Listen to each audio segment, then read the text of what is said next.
Hi, welcome to the new episode of the Boostly podcast. This is the podcast that helps give you the tools, the tactics, and the training, and most importantly, the confidence so you can go out there and get some more direct bookings.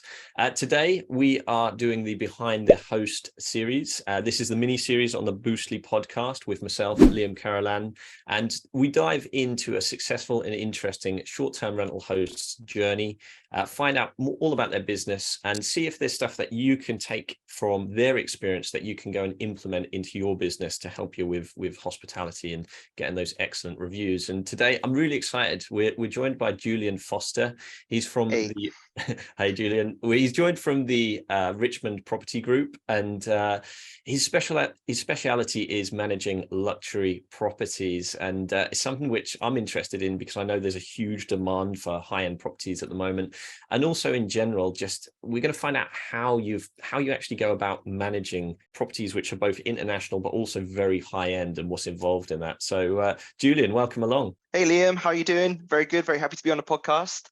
I'm excited to have you here. Thank you for joining, buddy. So let's start off. If you can introduce yourself, tell us a bit about yourself, where the business is based, how many units, and that cool stuff. Yeah, cool. Also, like you were saying, my company's Richmond Property Group, and we've got a portfolio of properties they're mainly luxury properties, and they're located globally, really. So we've got properties down in Cornwall, in central London, in Bournemouth, Amsterdam, a couple of properties in France, and a couple of properties in Chicago in the USA as well. And yeah, the thing that binds them all together is their luxury properties. So I think that's the main thing that I want to kind of talk to you about today, really, about how I manage them, how I found them, and to give you guys some kind of tips and tricks if you want to approach luxury property yourself. That's amazing. I know there's going to be a lot of people listening in with ears very much open to this. So let's start off with more about your journey, Julian. How did this come about? What did you do before this at the moment, before hospitality, and how did this opportunity of managing luxury properties come about? Yeah, so my background was actually working in events. When I was kind of fresh out of college, I was working in the events industry, and that pivoted. So eventually I was working in selling commercial office space. That's what my background was selling commercial office space in central London. And that was an incredibly boring thing to be doing. I look after some commercial space now. It's part of the portfolio that I look after, but there's no doubt that is the most kind of boring part of what I do. And it was about 2019 when COVID when that crept in as well. I was already looking for kind of a way out and something new and something exciting to do. Mm-hmm. And a first opportunity came up where it was just this one person who had a quite a large portfolio of properties that he needed looking after, and he brought me on board with just to kind of look after those.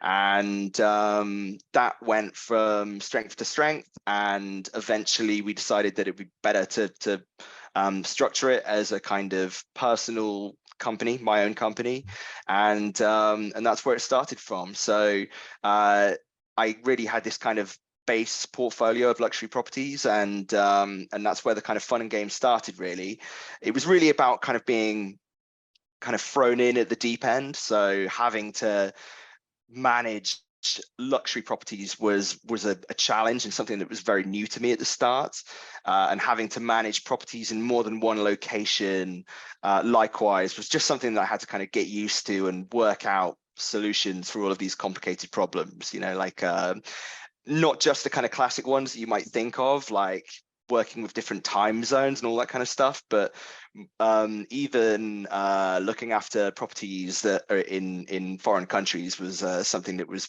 new and exciting. I can speak a moderate level of French, but I don't really know what the French is for changing the internal ring of a pool cover, or changing hot tub filters in Dutch. It's all new kind of stuff that I had to kind of work out. So that was part of the fun and games. Let's go for the international aspect first of all. How what tips would you have around managing like an international portfolio? I guess instead of just a local portfolio, what are some of the things that the challenges that you've met, but also the things that you've done to overcome that? Yeah, well, so I think the key thing here is like the systems that you have in place, because every business is going to have its own systems that it has. And with the portfolio that I manage, we have our own set way of doing things, and it's not that complicated. WhatsApp is the absolute king for what we do, and every team that we have in every different location, the communication is still in its kind of purest sense is through WhatsApp.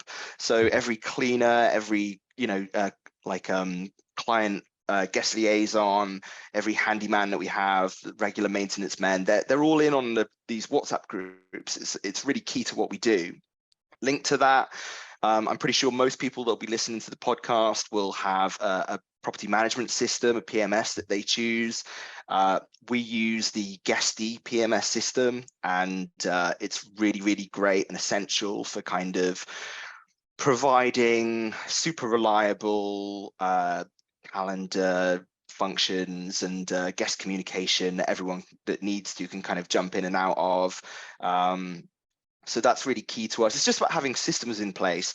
As a project management tool, we use Trello. And again, that's super invaluable for us. Like, really, again, what I'm trying to say at the core is that it seems super difficult, but it's actually not that difficult. It's just about getting people on board. We find that a lot of people in the US, they don't actually use WhatsApp. I find that really strange, but you just kind of coax them into it and say, look, make sure you get this on your phone. And then everything kind of all falls into place. Let's talk about these big luxury properties.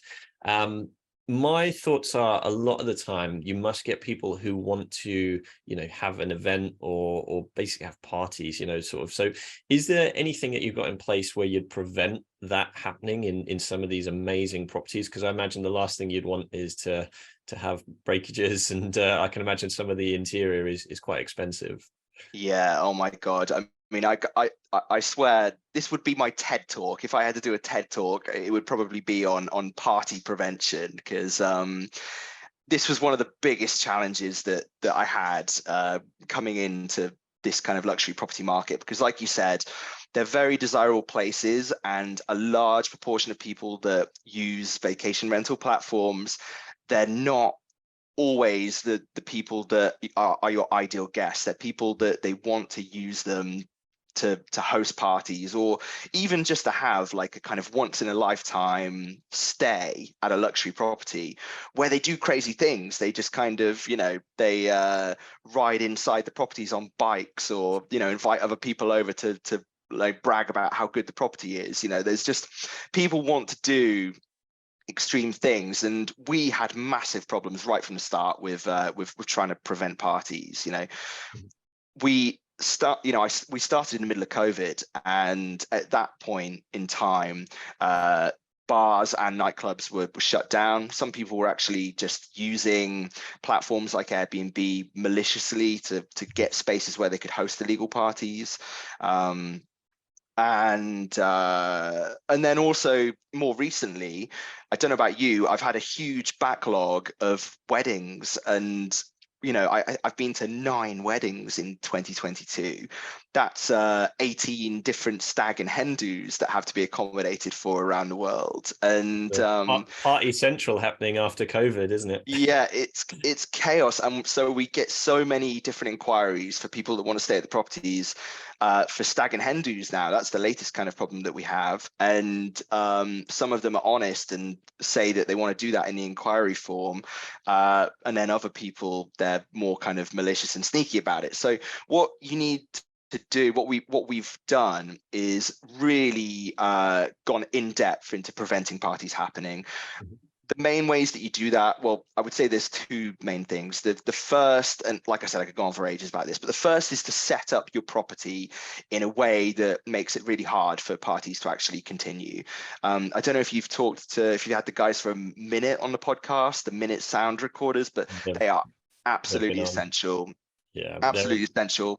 And combining those with Google Nest cameras that we have in the properties in the correct locations to monitor who's coming in and guest activity generally without being intrusive is absolutely key. Awesome. Thank you so much. So that kind of brings us to the end. Is there any last closing comments or anything I missed question-wise along the way?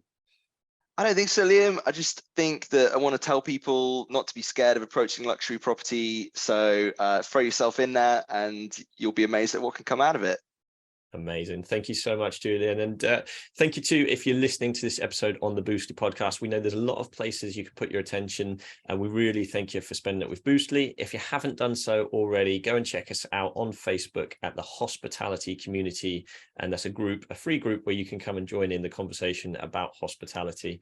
Definitely go and check out Julian's website. We will add that to the show notes as well. And yeah, any questions or anything like that, feel free to get in touch with Boostly as well. So thank you very much, everybody. That's bye from me, and that's bye from Julian. See you on the next one. Bye-bye. Having a blast, gonna get it on the Boostly podcast. Boostly like Bruce Lee, cause it's so hard and the T is loose leaf. Making up those rhymes, don't write it, just do it loosely.